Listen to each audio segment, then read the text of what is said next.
ಅಂತಂದ್ರೆ ಗಿಡಮೂಲಿಕೆಯಿಂದ ಮಾಡ್ತಕ್ಕಂಥ ಪ್ರಾಡಕ್ಟ್. ನಮ್ಮಲ್ಲಿ ಮೆಣಸು ಜೀರಿಗೆ ತಿಂದು ಯಾರೋ ಸತ್ತದ ಇತಿಹಾಸ ಇದೆಯಾ? ಇಲ್ಲ ಅಲ್ವಾ? ಹಾಗೇನೆ ಶುಂಠಿ ತಿಂದು ಯಾರು ಸತ್ತಿದಾರ?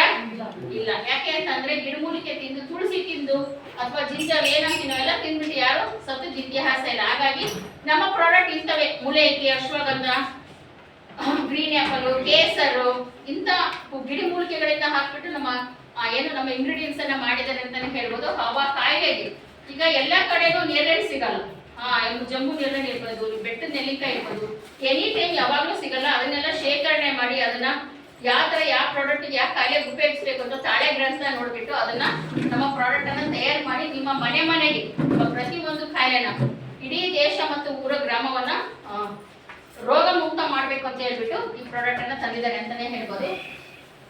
ಇಮ್ಯುನಿಟಿ ಕಪ್ ಅಂತಂದು ಇದು ಏನೇ ಕೆಲಸ ಮಾಡುತ್ತೆ ಅಂತಂದ್ರೆ, ಈ ಇಮ್ಯುನಿಟಿ ಕಪ್ ಅಂತಂದ್ರೆ ಬಾಡಿಯಲ್ಲಿ ನಿಶಕ್ತಿ ಇರುತ್ತೆ, ಸುಸ್ತಿರುತ್ತೆ. ಆಲ್ರೆಡಿ ನನಗೆ ಕೆಮ್ಮು ಜ್ವರ ಇದೆ. ಯಾಕಿದೀನಿ ಅಂತಂದ್ರೆ ನಮ್ಮ ಪ್ರಾಡಕ್ಟ್ ತಗೊಂಡಿಲ್ಲ ನಾನು. ಯಾಕೆ ನೀವೇ ಕಾಯಿಲೆಗಿದ್ದೀರಿ ತಗೊಂಡಿಲ್ಲ ಅಂತ ಕೇಳ್ಬೋದು. ಯಾಕೆಂದ್ರೆ ಸ್ವಲ್ಪ ವಾತಾಪಿತ್ತ ಮನುಷ್ಯನಲ್ಲಿ ಬರ್ಬೇಕು, ಯಾವುದು ಕಂಟ್ರೋಲ್ ಮಾಡಬಾರ್ದು.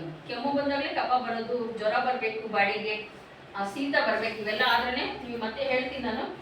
ಇಮ್ಯುನಿಟಿ ಕ್ಯಾಪ್ ಅಂತಂದ್ರೆ ಇದು ಏನಪ್ಪಾ ಅಂತಂದ್ರೆ ಕೆಲಸ ಮಾಡುತ್ತೆ ಅಂತಂದ್ರೆ, ಬಾಡಿಯಲ್ಲಿ ನಿಶಕ್ತಿ ಆಗಿದ್ರೆ, ಸುಸ್ತಾಗಿದ್ರೆ, ಆಲ್ರೆಡಿ ಒಂದು 70 ವರ್ಷ 80 ವರ್ಷ ಆಗಿರುತ್ತೆ, ಅವರಿಗೆ ಬ್ಲಡ್ ಸರ್ಕ್ಯುಲೇಷನ್ ಕಡಿಮೆ ಇರುತ್ತೆ, ಅಂತವರಿಗೆ ತಲೆ BP ಇರೋರಿಗೆ, ಮೇನ್ BP ಇರೋರಿಗೆ, ಸುಸ್ತು, ಆಯಾಸ, ತೇಕರಿಕೆ, ಸ್ವಲ್ಪ ನಡೆದ್ರೆ ಸುಸ್ತಾಗ್ತಾ ಇದೆಯಪ್ಪ ಅಂತ, ಬಿಳಿ ರಕ್ತ ಕಣಗಳು, ಕೆಂಪು ರಕ್ತ ಕಣಗಳು ಏನ್ ಬಾಡಿಯಲ್ಲಿ ಕಡಿಮೆ ಇದ್ರೆ ಇವನ್ನ ನಾವು ಕಡಿಮೆ ಆಗಿದ್ದು ಅದನ್ನ ನಾರ್ಮಲ್ ಸ್ಟೇಜ್ಗೆ, ಇಡೀ ಬಾಡಿನ ಒಂದು ನಾರ್ಮಲ್ಗೆ ಅಂದ್ರೆ, ಈಗ ಎಲ್ಲರ ಮನೇಲೂ ಬೈಕ್ ಇದೆಯಾ?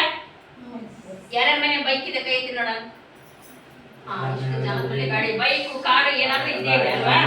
ಇದ್ದಾಗ ಸ್ವಲ್ಪ ಹೋಗ್ತಾ ಇರ್ಬೇಕಾದ್ರೆ ಕಟ ಕಟ ಅನ್ನುತ್ತಾನೆ ಮಾತಾಡ್ಬಿಡಿ. ಹೋಗ್ಬೇಕಾದ್ರೆ ಏನಾದ್ರೂ ಶಬ್ದ ಬಂತು ಅಂತ ತಕ್ಷಣ ಏನ್ ಹೇಳ್ತೀವಿ? ಸರ್ವಿಸಿಗೆ ಕೊಡ್ಬೇಕು ಗಾಡಿನ ಅಲ್ವಾ? ನಮ್ಮ ಬಾಡಿ ಯಾವಾಗ ಸ್ವಲ್ಪ ಕಲ ಅಂತ ತಕ್ಷಣ ಸರ್ವಿಸಿಗೆ ಕೊಟ್ಟಿದೀವ? ಇವತ್ತು ಯಾಕಂದ್ರೆ ನಮ್ಮ ಬಾಡಿ ಕಾಲಲ್ಲಿ ಸ್ವಲ್ಪ ಲಟ್ ಆಗ್ತೀವಿ, ಇವತ್ತು ತೋರ್ಸ್ಕೊಂಬರೋಣ ಅಂತೀವ ಅಲ್ಲ. ಹೆಣ್ಮಕ್ಳಂತೂ ಹೋಗೋದಿಲ್ಲ, ಗಂಡ್ ಮಕ್ಳಂತೂ ಇಷ್ಟ ನಾನು ಹುಡಿಯೋನೊಬ್ಬನಂತ ಅವ್ರು ಸ್ವತಃ ಹೋದ್ರು ಹೋಗ್ತಾರೆ. ಹೆಣ್ಮಕ್ಳು ಆಂಬುಲೆನ್ಸ್ ಬರ್ಬೇಕಿಲ್ಲ, ಒಂದು ಆಟ ಬರ್ಬೇಕು, ಅಲ್ಲಿವರೆಗೂ ಹೋಗೋದೇ ಇಲ್ಲ.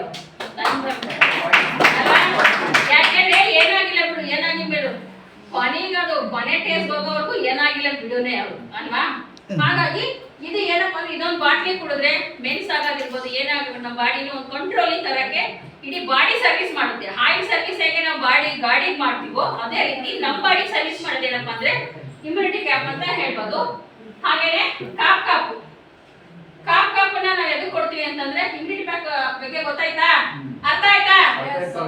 ಹಾಗೇನೆ ಕಾಪ್ ಯಾಕೆ ಅಂದ್ರೆ ಕೆಮ್ಮು, ದೀರ್ಘಕಾಲದ ಕೆಮ್ಮಿರುತ್ತೆ, TB ಕಾಯಿಲೆ ಇರ್ಬೋದು, ಅವ್ರಿಗೆ ಗೊತ್ತಿರಲ್ಲ, ಜಾಸ್ತಿ ಕೆಮ್ಮಿರುತ್ತೆ, ಒಣ ಕೆಮ್ತಾನೆ ಇರ್ತಾರೆ ಅವ್ರಿಗೆ ಗೊತ್ತಿರಲ್ಲ, ಅಂತವ್ರಿಗೆ ಕೊಡೋದ್ರಿಂದ ಈ ಕೆಮ್ಮು ಶಮನ ಆಗುತ್ತೆ ಅಂತಾನೆ ಹೇಳ್ಬೋದು.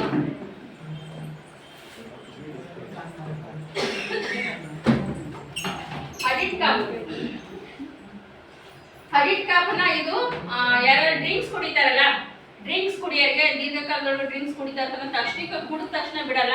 ಇದನ್ನ ಹೇಳ್ತೀವಿ ನಾವು ಫೋರ್ಸಬಲ್, ಇದು ಯಾವುದನ್ನು ಕುಡಿದ ತಕ್ಷಣ ಬಿಡಲ್ಲ. ನಮ್ದು ಫೋರ್ಸಬಲ್ 3 ತಿಂಗಳು 4 ತಿಂಗಳು ಹೇಳ್ತೀವಿ ನಾವು. ಆ ತರದ್ದು ತಗೊಂಡ್ರೆ ಮಾತ್ರ ಕಂಟಿನ್ಯೂಸ್ ಆಗಿ ನಮ್ಮ ಪ್ರಾಡಕ್ಟ್ ಅನ್ನ ನಿಮಗೆ ಕೆಲಸ ಮಾಡೋದು ಅಂತಾನೆ ಹೇಳ್ಬೋದು. ಅಡಿಟ್ ಕಾಪು ಚಟ ಬಿಡಿಸೋದು ಅಂತ ಹೇಳ್ತೀವಿ ನಾವು. ಮೊಬೈಲ್ ನ ದೀರ್ಘವಾಗಿ ಯಾರಾದ್ರೂ ಬಳಸ್ತಾ ಇದ್ರೆ, ನನಗೆ ಸಿಗರೇಟ್ ಸೇರಿದ್ರೆ ಸಿಗರೇಟ್ ಬಿಡಕ್ಕಾಗಲ್ಲ, ಗುಟ್ಕಾ ಬಿಡಕ್ಕಾಗಲ್ಲ, ಇಂಥವ್ರಿಗೆಲ್ಲ ಊಟದಲ್ಲಿ ಅಥವಾ ನೀರಿನಲ್ಲಿ ಹಾಕೊಡೋದ್ರಿಂದ ಏನಾಗುತ್ತೆ ಅಂದ್ರೆ, ಅದು ಒಂದು ಮೈಂಡ್ ಅಲ್ಲಿ ಅದೇನಾಗುತ್ತೆ ಅಂದ್ರೆ, ಅಲ್ಲಿ ನಾವು ಅವ್ರು ಬಳಸ್ತಕ್ಕಂಥ ಪ್ರಾಡಕ್ಟ್ ಅಲ್ಲಿ ಅಥವಾ ಏನು ಗುಟ್ಕಾ ಇದ್ರಲ್ಲಿ ಏನಾಗಿರುತ್ತೆ ಅಂತಂದ್ರೆ, ಡ್ರಗ್ಸ್ ಫಾರ್ಮಲ್ಲಿ ಎಷ್ಟು % ಅಂತ ಇರುತ್ತೆ. ಸಿಗರೇಟ್ ಇರ್ಬೋದು, ಗುಟ್ಕಾ ಇರ್ಬೋದು, ಅದರಲ್ಲಿ ಎಲ್ಲದರಲ್ಲೂ ಅಷ್ಟೇ. ಅವ್ರು ಸಿಗರೇಟ್ ಆ ಟೈಮಿಗೆ ಸ್ಟೈಲ್ ಇಲ್ಲ ಅಂದ್ರೆ ಸಿಗರೇಟ್ ಬೇಕೇ ಬೇಕು ಅಂತಿರ್ತಾರೆ. ನೋಡಿದಿರಾ? ಸಿಗರೇಟ್ಗೋಸ್ಕರ ಎಷ್ಟೋ ಕೊಲೆ ಆಗಿದೆ.